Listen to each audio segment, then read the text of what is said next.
ஆண்டவராகிய இயேசு கிறிஸ்துவின் இனிதான நாமத்தினாலே இந்த நிகழ்ச்சிக்கு மிகுந்த அன்போடு கூட உங்களை வாழ்த்தி வரவேற்கிறேன். இன்றைய நம்முடைய தியானத்திற்கு என்று தெரிந்தெடுக்கப்பட்ட வேத வசனம் யாத்திராகமங்களின் புஸ்தகம் 3ஆம் அதிகாரம் அதனுடைய 14ஆம் வசனம். அதற்கு தேவன், இருக்கிறவராகவே இருக்கிறேன் என்று மோசையோடு சொல்லி, இருக்கிறேன் என்பவர் என்னை உங்களிடத்துக்கு அனுப்பினார் என்று இஸ்ரவேல் புத்திரரோடே சொல்வாயாக என்றார். தேவனுடைய ஜனங்கள் அடிமைத்தனத்தில் சிக்கொண்டு வேதனையோடு கண்ணீரோடு ஓடிக்கொண்டிருந்ததை சர்வ வல்லமையுள்ள தேவன் கேட்டார். அந்த உபத்திரவத்திலிருந்து, அந்த கண்ணீரின் பள்ளத்தாக்கிலிருந்து மீட்டெடுத்து ஒரு பாலும் தேனும் ஓடுகிற ஒரு இடத்திற்கு அவர்களை அழைத்து செல்ல தேவன் தீர்மானித்தார். அப்பொழுது மோசேயை ஆண்டவர் இதற்கென்று தெரிந்தெடுக்கிறார். வனாந்திரத்தில் ஆடுகளை மேய்த்து கொண்டிருந்த மோசே முட்செடியில் தேவனாகிய கர்த்தருடைய மகிமை நெருப்பை போல எரிந்து கொண்டிருந்த பொழுது அங்கு ஆண்டவருடைய பிரசன்னத்திற்கு மோசே சென்ற பொழுது ஆண்டவர் மோசையோடு பேசின காரியங்கள், என் ஜனத்தின் உபத்திரவத்தை நான் பார்க்கவே பார்த்தேன், அவருடைய கண்ணீரை நான் கண்டேன், அவருடைய கூக்குரல் என் சமூகத்தில் எட்டினது என்று சொல்லி அவர்களை நான் மீட்டெடுக்கப் போகிறேன் என்று சொல்லி பல காரியங்களை மோசையோடு தேவன் முகமுகமாய் பிரத்யட்சமாய் பேசினதை நாம் பார்க்கிறோம். அதற்கு முந்தின வசனம் 3:13 நாம் பார்க்கிறோம்.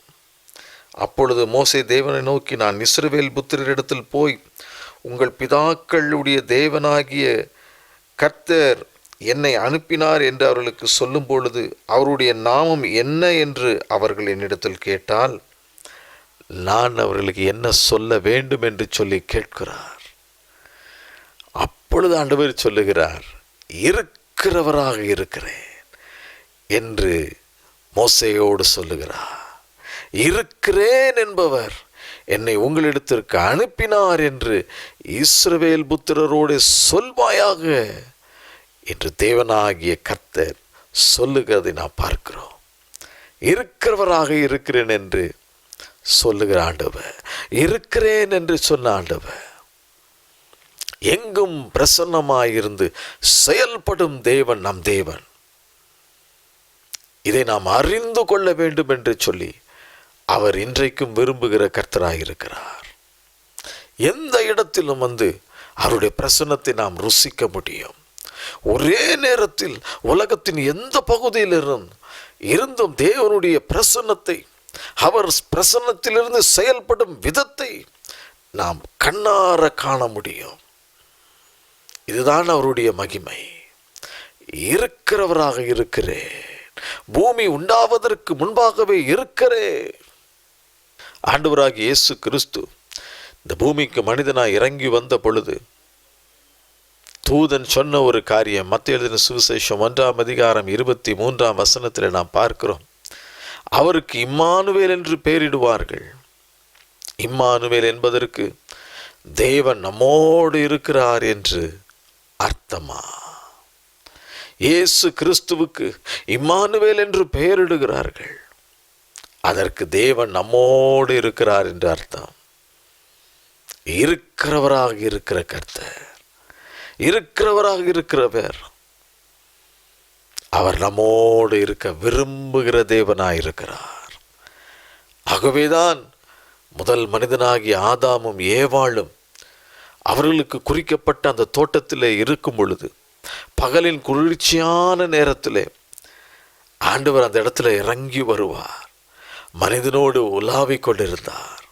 ஒரு சிநேகிதனை போல் அவர்களோடு கூட ஐக்கியமாய் இருந்தார் என்று சொல்லி நாம் பார்க்கிறோம். ஒரு நண்பரை போல இருந்தார். ஆனால் ஆண்டவர் செய்யக்கூடாது என்று சொன்ன காரியத்தை துணிகரமாய் செய்தபடினால் அவருடைய பிரசன்னத்திலிருந்து அவர்களை துரத்தி விட வேண்டியதாயிற்று. இருக்கிறவராக இருக்கிற ஆண்டவர் இம்மானுவேல் தேவன் நம்மோடு கூட இருக்க வேண்டும் என்று சொல்லி விரும்புகிற கர்த்தராய் அவர் இருக்கிறார். இருக்கிறவராக இருக்கிற தேவன் நம் தேவன். அவரே ஆதியும் அந்தமும் அல்பாவும் ஒமேகாவுமாய் இருக்கிறார். அவரே முந்தினவரும் பிந்தினவருமாய் இருக்கிறார். ஆகவேதான் எபிரேயருக்கு எழுதின நிருபம் 13ஆம் அதிகாரம் 8ஆம் வசனத்திலே அப்போஸ்தலனாகிய பவுல் சொல்லுகிறார், இயேசு கிறிஸ்து நேற்றும் இன்றும் என்றும் மாறாதவராயிருக்கிறார். அவர் இருக்கிறவராக இருக்கிறவர், இருக்கிறேன் என்பவர் மாறாதவராயிருக்கிறார். அன்றைக்கு எப்படி அன்பாயிருந்தாரோ அதே அன்பு, அன்றைக்கு எப்படி மன உருக்கமாயிருந்தாரோ அதே மன உருக்கம், அன்றைக்கு எப்படி தம்முடைய கிருபைகளை தாராளமாய் கொடுத்தாரோ அதே கிருபைகளை இன்றைக்கும் கொடுக்கிறவராயிருக்கிறார். இதைதான் நாம் பார்க்கிறோம். இயேசு கிறிஸ்து நேற்றும் இன்றும் என்றும் மாறாதவராயிருக்கிறார்.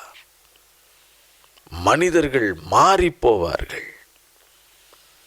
சூழ்நிலைகளுக்கு ஏற்றபடி மனிதர்களுடைய முகம் மாறும், அவருடைய நடவடிக்கைகள் மாறும். சூழ்நிலைகளை பொறுத்து மனிதன் மாறுவான். ஆனால் ஆண்டவர் அப்படி அல்ல. அவர் மாறாதவர். அவர் மாறவே மாட்டார். அவர் தம்முடைய அன்பில் மாறாதவர், தம்முடைய இரக்கத்தில் மாறாதவர், தம்முடைய கிருபைகளில் மாறாதவர். மனிதர்கள் நம்முடைய முகத்தை பார்த்து, நம்முடைய நிலையை பார்த்து நம்மிடத்தில் அன்பாயிருப்பார்கள். ஆனால் தேவனோ அப்படி அல்ல. நம்முடைய இருதயத்தை பார்த்து நம்மை நேசிக்கிற தேவனாயிருக்கிறார். நாம் செல்வவான்களாயிருக்கலாம் அல்லது தரித்திரத்தின் பாதையிலே ஓடிக்கொண்டிருக்கலாம். நாம் கிறிஸ்துவில் அன்பாயிருக்கும் பொழுது, அவருக்கு பிரியமானவர்களாய் இருக்கும் பொழுது, அவரோடு உள்ள ஐக்கியத்தில் நாம் சரியாயிருக்கும் பொழுது, அவரும் மாறாத தேவனாய் நம்மோடு கூட இருக்கிற தேவனாய் இருக்கிறார். இதைதான் சங்கீதங்களின் புஸ்தகம் 102ஆம் சங்கீதம் அதனுடைய 27ஆம் வசனத்திலே பார்க்கிறோம். சங்கீதக்காரன் என்ன சொல்லுகிறார்? நீரோ மாறாதவராயிருக்கிறீர், உமது ஆண்டுகள் முடிந்து போவது இல்லை, உமது ஆண்டுகள் முடிவடைவது இல்லை.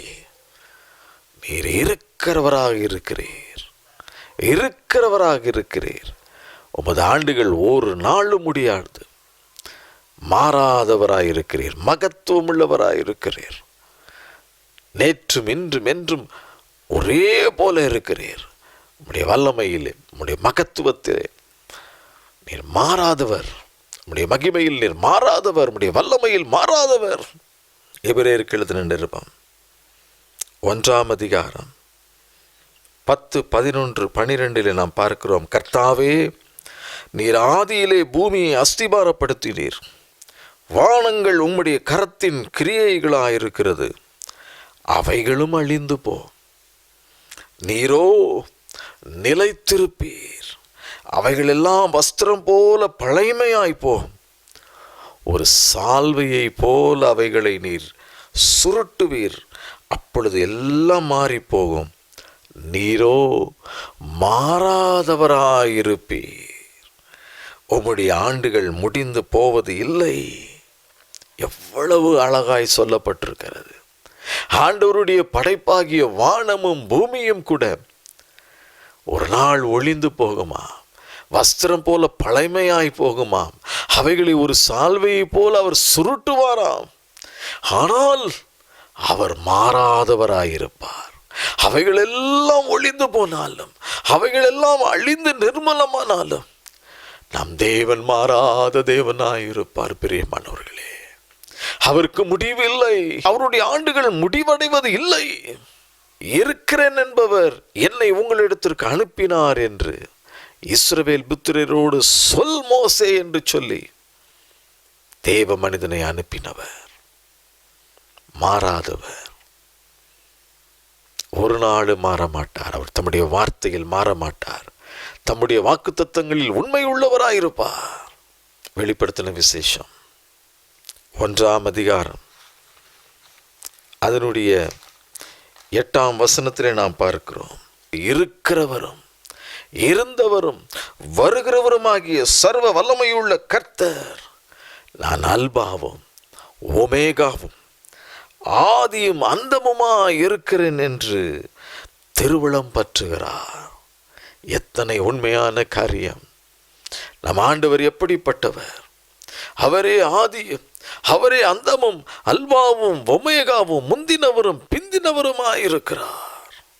சர்வ வல்லமையுள்ள தேவனாகிய கர்த்தர், இருக்கிறவர் இருந்தவர், மீண்டும் இந்த பூமிக்கு நியாயாதிபதியாய் வரப்போகிறவர்.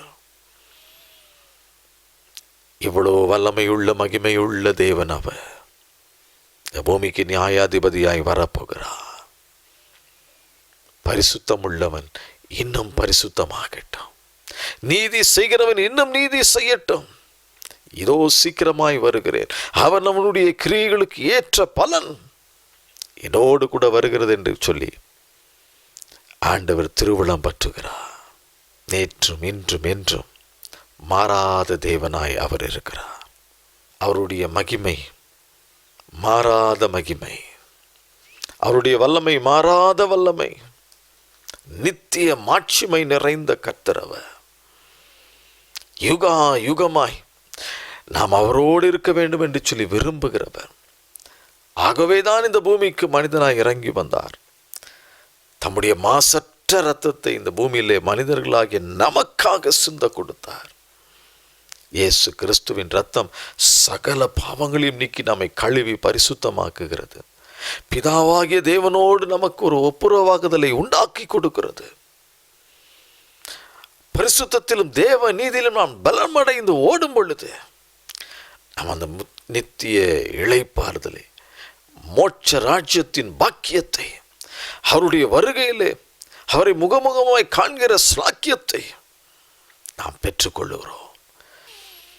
இந்த உலகத்தில் எந்த ஒரு காரியத்தையும் நாம் இழந்திருக்கலாம், ஆனால் தேவனுடைய ராஜ்யத்தை மட்டும், அந்த பாக்கியத்தை மட்டும் நாம் இழந்து போகக்கூடாது. பிரியமானவர்களே, அங்கு போய் சேர்வதற்கு ஒரே ஒரு காரியம், நம்முடைய ஆவியிலே, ஆத்துமாவிலே, சரீரத்திலே பரிசுத்தம் காணப்பட வேண்டும். தேவ நீதி நம்மிலிருந்து வெளிப்படுத்தப்பட வேண்டும். அப்பொழுது மட்டுமே நாம் பரலோக ராஜ்யத்தின் பாக்கியத்தை நாம் பெற்றுக்கொள்ள முடியும். அதை வெளிப்படுத்தின விசேஷம் 1ஆம் அதிகாரம் 17, 18 ஆகிய பகுதிகளில் நாம் பார்க்கிறோம். நான் அவரை கண்டபோது செத்தவனை போல அவருடைய பாதத்திலே விழுந்தேன். அப்பொழுது அவர் தம்முடைய வலது கரத்தை என் மேல் வைத்து என்னை நோக்கி, பயப்படாதே, பயப்படாதே, நான் முந்தினவரும் பிந்தினவரும் உயிருள்ளவருமாயிருக்கிறேன். மரித்தேன், ஆனாலும் இதோ சதா காலங்களிலும் உயிரோடு இருக்கிறேன். மரணத்திற்கும் பாதாளத்திற்கும் உரிய திறவுகோல்களை உடையவராயிருக்கிறேன்.